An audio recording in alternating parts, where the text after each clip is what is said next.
ইউনিয়নের উদ্যোগে আজকের এই সুন্দর একটি পুনর্মিলনী অনুষ্ঠানের সম্মানিত সঞ্চালক ইউনিয়ন সেক্রেটারি জনাব হাফেজ ফাইজুর রহমান, আজকের অনুষ্ঠানের সম্মানিত সভাপতি শঙ্করপুর ইউনিয়ন জামাতের সম্মানিত আমির জনাব মাওলানা আবুল বাশার, মঞ্চে উপস্থিত আছেন আজকের এই অনুষ্ঠানের সম্মানিত প্রধান অতিথি বাংলাদেশ জামাত ইসলামী যশোর জেলার সম্মানিত অ্যাসিস্ট্যান্ট সেক্রেটারি আমাদের নেতা জনাব মাওলানা রেজাউল ইসলাম। মঞ্চে বসা আছেন বাংলাদেশ জামাত ইসলামী যশোর জেলার শহর শাখার সম্মানিত সেক্রেটারি জনাব ইমরান ভাই, জনাব ইসমাইল ভাই। মঞ্চে অনেক নেতৃবৃন্দ আছেন। উপস্থিত আছেন আমাদের ঝিকরগাছা উপজেলার সম্মানিত শুরা ও কর্ম পরিষদ সদস্য, এই প্রতিষ্ঠানেরই হাই স্কুলের সম্মানিত নির্বাচিত অ্যাডহক কমিটির সভাপতি জনাব অধ্যাপক মিজানুর রহমান। উপস্থিত আছেন সাবেক ইউনিয়ন পরিষদের নির্বাচিত চেয়ারম্যান এবং অন্যান্য নেতৃবৃন্দ, আমার সফরসঙ্গী আমাদের মোহাইমিনুল, সামনে বসা সম্মানিত রোকন, দায়িত্বশীল এবং সুধী মণ্ডলী, আসসালামু আলাইকুম ওয়া রাহমাতুল্লাহি ওয়া বারাকাতুহু।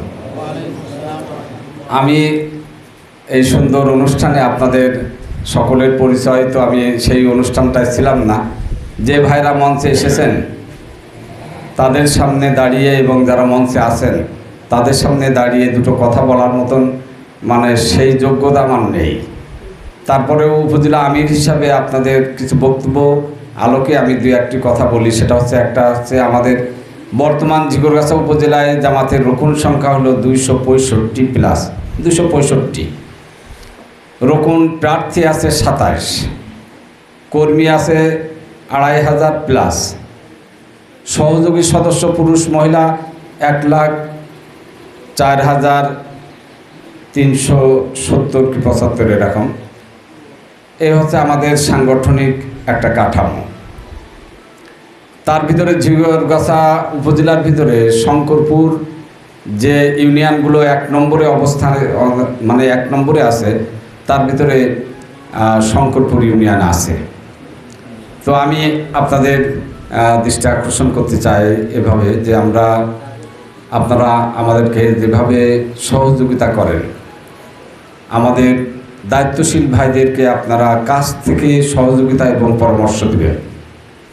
আমরা সংগঠন যখন বৃদ্ধি পায় তখন বিভিন্ন রকম সমস্যা তৈরি হয়, সেদিকে আপনারা অভিভাবকের মতো দৃষ্টি দেবেন। প্রয়োজনে কোনো পরামর্শ থাকলে আমাদেরকে বলবেন, আমরা ইনশাআল্লাহ সাংগঠনিক সমস্যাগুলো নিরসন করার জন্য আমরা বদ্ধপরিকর। পাশাপাশি প্রার্থীর ব্যাপারে বলেছেন, আমরা ফরিদ সাহেব ইতিমধ্যে আপনারা শুনেছেন যে আমাদের এই ঝিকরগাছা এবং চৌগাছার যে 50 বেডের হসপিটাল, এটা ইতিমধ্যে তিনি 100 বেডে পরিণত করার জন্যে অনুমোদন হয়ে গেছে। এটা আমরা মনে করি ঝিকরগাছা এবং চৌগাছাবাসীর জন্য একটা বিরাট প্রাপ্তি। কারণ উনিও যে স্বাস্থ্য বিভাগের কাজ করছিলেন প্রধান উপদেষ্টার সাথে, কয়েক হাজার কোটি সেভ করে দিয়েছেন প্রধান উপদেষ্টা।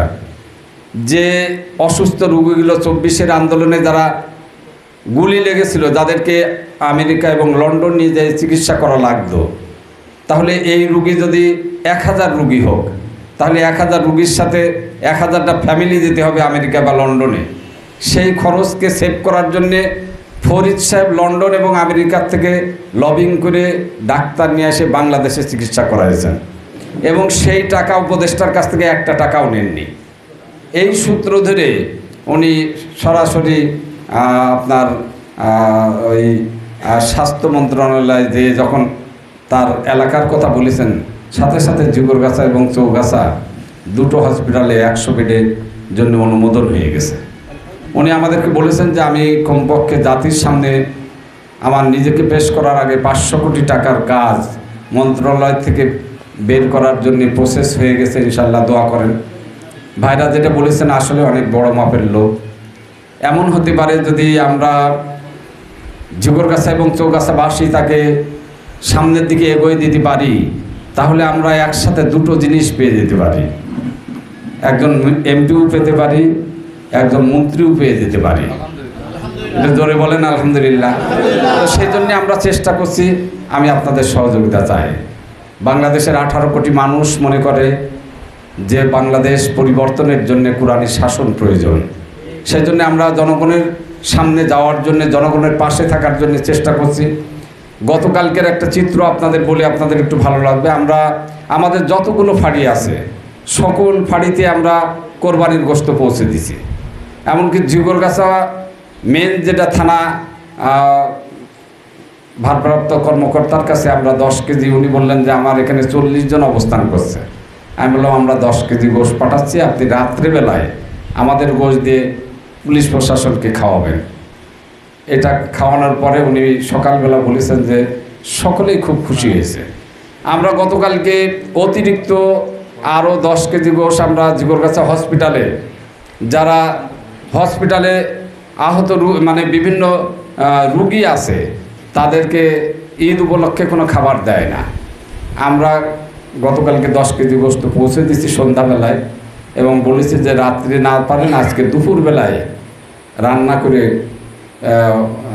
রুগীদের জন্যে জামাত ইসলামী এই ব্যবস্থা আমরা করেছি। আমরা কওমি মাদ্রাসার আলেমদেরকে কালকে গোশত দিয়েছি।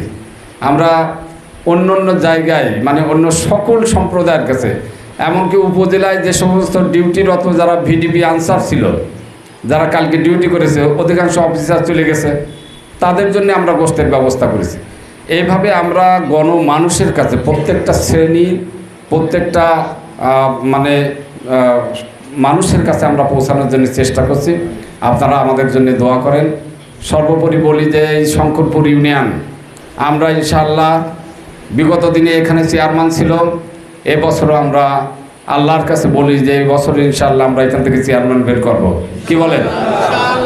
এবং ঝিকরগাছা উপজেলায় আমরা উপজেলা মানে থানা স্টাফদের কাছে মেসেজ দিয়েছি যে বিগত দিনে এখানে এমপি আমাদের ছিল, দুইবার এমপি আমরা ছিলাম, ইনশাআল্লাহ সামনের দিনেও জামাতের এমপি হবে। আপনারা হতাশ হচ্ছেন, এখনো পর্যন্ত কোনো দলের কোনো ক্যান্ডিডেট কি মাঠে আসছে? ক্যান্ডিডেট সেট করতে তাদের মারামারি খুনোখুনি হবে, কত রক্তক্ষয় হবে তার কোনো ঠিক নেই। আমাদের তো আমিরে জামাত ঘোষণা করেছেন, এবং ওনাকে নিয়ে আমরা একবার সবার আগে যেখানে সফর হবে ইনশাআল্লাহ সেটা শঙ্করপুর ইউনিয়নে হবে। আমরা পরিকল্পনা নিয়েছি মাত্র 12 দিন 12টা ইউনিয়নে পুরুষ এবং মহিলা কর্মী সম্মেলন করব। একই সাথে ফরিদ সাহেবের বক্তব্য বোনেরা প্রজেক্টরের মাধ্যমে তারা দেখবে, ভাইয়েরা ওপেন দেখবেন। তাহলে 12 দিন লাগবে আমার কর্মীদের পরিচয় করার জন্যে। এরপরে বাজারঘাটে আমরা, উনি খুব মিশুক মানুষ এবং যথেষ্ট পরিশ্রম করতে পারেন, যেহেতু লন্ডনের মানুষ 18 ঘন্টা পরিশ্রম করে। আমি দেখেছি এই বয়সে আমরা হাঁপায় যাই, উনি হাঁপান না। সুতরাং অনেক পরিশ্রমী, হাসি খুশি, চেহারাটাও আল্লাহ সুন্দর দিয়েছেন, এবং তার দিয়ে নির্বাচন করা যাবে বলে আমি বিশ্বাস করি। আপনারা আমাদের সহযোগিতা করবেন, আর আপনারা হচ্ছেন আমাদের ফুয়েলের যোগান দেবেন, আমরা ময়দানে ঝাঁপায় পড়ব ইনশাআল্লাহ। যে যেখানে আছেন আমাদের ত্রুটি বিস্তৃতি ওপেন বলবেন আমার কাছে যে আমার শঙ্করপুরীর ওই ভাইয়ের এই সমস্যা, আমরা সেটা সংশোধন করব। আমরা আপনাদের দোয়া পরামর্শ নিয়ে সামনে এগোবো, আপনারা আমাদের পিছন থেকে সহযোগিতা করবেন। এই উদাত্ত আহ্বান জানিয়ে আমার জন্য ব্যক্তিগতভাবে আমি দোয়া চাই, আমার সংগঠনের জন্য দোয়া চাই। আসুন, ঝিকরগাছা উপজেলার সংগঠন আমরা বিশ্বাস করি বাতাসের গতিকে পাল্টে দেওয়ার মতন একটি সংগঠন ঝিকরগাছা উপজেলায়, যারা বিগত দিনে ভূমিকা রেখেছে এবং সামনের দিনেও ইনশাআল্লাহ ভূমিকা রাখবে। আপনাদের প্রেরণা এবং দোয়া দরকার। আল্লাহ তাআলা আমাদেরকে তৌফিক দান করুন। এই কথা বলে শেষ করছি। আসসালামু আলাইকুম রহমতুল্লাহি ওয়া বারাকাতুহু।